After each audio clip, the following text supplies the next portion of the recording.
Hello दोस्तों, मैं हूं एडवोकेट ईशान, एक्सपर्ट वकील में आपका स्वागत है। दोस्तों, आज हम बात करेंगे कि अगर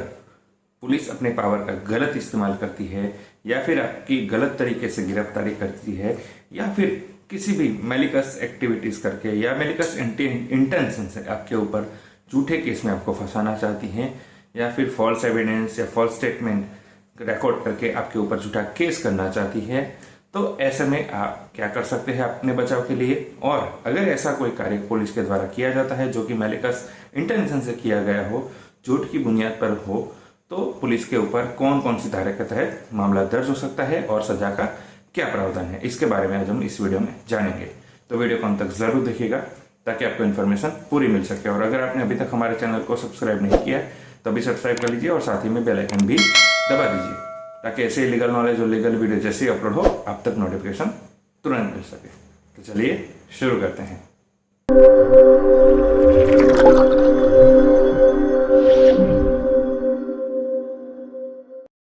तो फ्रेंड्स, सीआरपीसी सेक्शन 41 में बताया गया है कि पुलिस कब किसी भी व्यक्ति को बिना वारंट गिरफ्तार कर सकती है। जब भी कोई कॉग्निजेबल ऑफेंस हो रहा हो या तो पुलिस बिना वारंट भी किसी भी व्यक्ति को गिरफ्तार कर सकती है। इसी तरह से सीआरपीसी सेक्शन 151 में यह भी बताया गया है कि अगर पुलिस को ऐसा लगता है कि इस व्यक्ति के द्वारा कॉग्निजेबल ऑफेंस किया जा सकता है या फिर कॉग्निजेबल ऑफेंस हो सकता है, तो उस कॉग्निजेबल ऑफेंस यानी कि संज्ञेय अपराध को, गंभीर अपराध को रोकने के लिए किसी भी व्यक्ति को बिना वारंट और बिना मजिस्ट्रेट के आदेश भी गिरफ्तार कर सकती है। लेकिन रीजनेबल ग्राउंड होने चाहिए, कॉग्निजेबल ऑफेंस होने की जो है संभावना होनी चाहिए और उस कॉग्निजेबल ऑफेंस को रोकने के लिए, संज्ञेय अपराध को रोकने के लिए किसी भी व्यक्ति को गिरफ्तार कर सकती है, लेकिन रीजनेबल ग्राउंड होने चाहिए। अगर आपकी गिरफ्तारी सीआरपीसी सेक्शन 151 या किसी भी धारा के तहत की गई हो लेकिन कोई रीजनेबल ग्राउंड ना हो और कोई मेलिकस इंटेंशन से की गई हो, झूठे केस में आपको फंसाने की कोशिश की जा रही हो, पर्सनल इंटेंशन से ये किया गया हो, तो आप अपनी गिरफ्तारी को चैलेंज कर सकते हैं। सीआरपीसी सेक्शन 397 के तहत रिवीजन भी फाइल कर सकते हैं। और इसके साथ साथ जिस पुलिस अफसर ने या जिस पुलिस कर्मचारी ने इस तरह की जो मेलिकस इंटेंशन से एक्टिविटी की है या फिर झूठे केस में आपको फंसाना चाहते हैं, तो आप आईपीसी की धारा 166, 167, 196, 199, 219 और 220 के तहत आप मामला दर्ज करा सकते हैं कोर्ट में, और इसमें 7 साल तक की कैद की सजा का प्रावधान है। अब हम एक एक करके सारी धारा समझते हैं कि कब कौन सी धारा के तहत मामला दर्ज हो सकता है। तो पहले बात करते हैं आईपीसी सेक्शन 166 के। तो इंडियन पिनल कोड सेक्शन 166 में यह कहा गया है कि पुलिस अगर लॉफुली कार्य नहीं करती है, यानी कि डिसओबे द लॉ करती है, और तो इस धारा के तहत मामला उन पर दर्ज होता है, पुलिस गिरफ्तार कर सकती है। लेकिन उसमें गाली गलौज, मारपीट या फिर इस तरीके जो है वो शामिल नहीं है, और अगर इस तरीके से कोई व्यवहार करती है तो आप आईपीसी की धारा 166 के तहत मामला दर्ज करा सकते हैं, जिसमें 1 साल तक की कैद की सजा या फिर जुर्माना या फिर दोनों हो सकते हैं।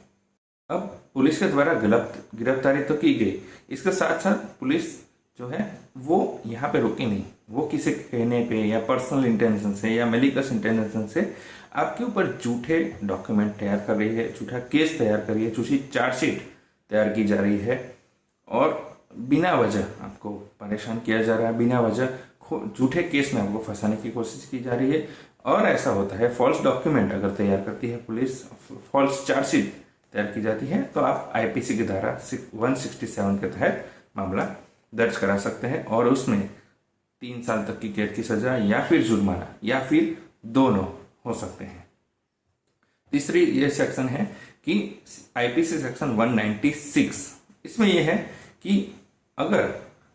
झूठा केस तो बनाया और झूठे केस को साबित करने के लिए फॉल्स एविडेंस कलेक्ट करिए, पुलिस को यह पता है, पब्लिक सर्वेंट को यह पता है कि ये झूठे एविडेंस है, फिर भी उसे साबित सच मान के सच बताया जाता है, उसे सच की तरह पेश किया जाता है, तो झूठे एविडेंस को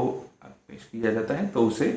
आईपीसी की धारा 196 के तहत मामला दर्ज हो सकता है और उसमें 7 साल तक की कैद की सजा या फिर जुर्माना या फिर दोनों हो सकते हैं।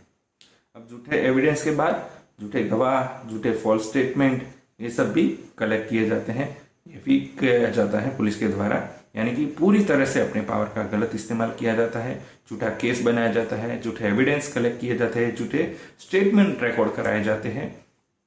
तो इस तरह के तहत अगर किसी पुलिस के द्वारा झूठे केस, झूठे स्टेटमेंट अगर रिकॉर्ड कराए जाते हैं तो आईपीसी की धारा 199 के तहत मामला दर्ज हो सकता है और उसमें भी 7 साल तक की कैद की सजा या फिर जुर्माना या फिर दोनों हो सकते हैं। और इसके अलावा अगर पुलिस के द्वारा या पब्लिक सर्वेंट के द्वारा अगर वो पूरी रिपोर्ट ही झूठी बनाई जाती है जिससे आपको परेशान किया जा सके, ये मैलिकस इंटेंशन किया जा सके, पर्सनल दुश्मनी निकालने के लिए किया जा सकता है, या फिर किसी के कहने पे, या फिर आपकी जो विरोधी जो अपोजिशन पार्टी है उससे मिलकर ये सब सारा कुछ करके पूरी रिपोर्ट ही झूठी बनाई जाती है, तो ऐसे में आप आईपीसी सेक्शन 219 के तहत केस दर्ज करा सकते हैं और इसमें भी सजा का प्रावधान 7 साल तक की कैद की सजा हो सकती है या फिर जुर्माना हो सकता है या फिर दोनों हो सकते हैं। और आखिर 220 आईपीसी की धारा ये कहती है कि अगर किसी पुलिस के पास ये पावर है किसी व्यक्ति के, वो गिरफ्तार कर सकते हैं किसी भी व्यक्ति को,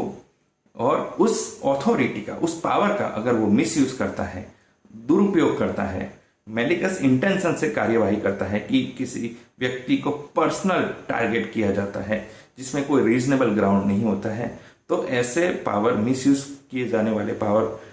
पर जो व्यक्ति ऐसा पावर का यूज करता है तो उसके ऊपर भी आईपीसी की धारा 220 के तहत मामला दर्ज हो सकता है और उसमें 7 साल तक की कैद की सजा या फिर जुर्माना या फिर दोनों हो सकते हैं। यानी कि अगर पुलिस आपको जो फॉल्स डॉक्यूमेंट तैयार करती है तो धारा 167 लगाई जा सकती है, अगर झूठे एविडेंस पेश करती है तो धारा 196 लगाई जा सकती है, झूठे स्टेटमेंट तैयार करवाती है तो उसमें आईपीसी 199 लगाई जा सकती है, और झूठा रिपोर्ट तैयार किया जाता है तो आईपीसी की धारा 219 के तहत मामला दर्ज किया जा सकता है कोर्ट में, और इनमें 7 साल तक की कैद की सजा या फिर जुर्माना या फिर दोनों हो सकते हैं। यानी कि अगर पुलिस अपने पावर का गलत इस्तेमाल करती है, मिसयूज किया जाता है मैलिकस और पर्सनल इंटेंशन से या फिर पॉलिटिकल इंटेंशन या पर्सनल दुश्मनी निकालने के लिए अगर गलत पावर का इस्तेमाल करती है तो इन धाराओं के तहत मामला दर्ज हो सकता है और जिसमें 7 साल तक की कैद की सजा या फिर जुर्माना या फिर दोनों हो सकते हैं। तो दोस्तों कैसी लगी इन्फॉर्मेशन जरूर बताइएगा। दोस्तों अगर आपको ये वीडियो अच्छा लगा है तो इसे लाइक कीजिए, शेयर कीजिए। कोई सवाल हो तो आप कमेंट कर सकते हैं या फिर हमारे नंबर पर कॉल कर सकते हैं या फिर आप व्हाट्सएप भी कर सकते हैं। दोस्तों अगर आपने अभी तक हमारे चैनल को सब्सक्राइब नहीं किया है तो अभी सब्सक्राइब कर लीजिए और साथ ही में बेल आइकन भी दबा दीजिए ताकि ऐसे लीगल नॉलेज और लीगल वीडियो जैसे ही अपलोड हो आप तक नोटिफिकेशन तुरंत पहुंच सके। इसके साथ ही आप हमें हमारे social media platform Facebook, Twitter, Instagram और लिंक्डइन पर भी फॉलो कर सकते हैं। और इस वीडियो को पूरा देखने के लिए धन्यवाद।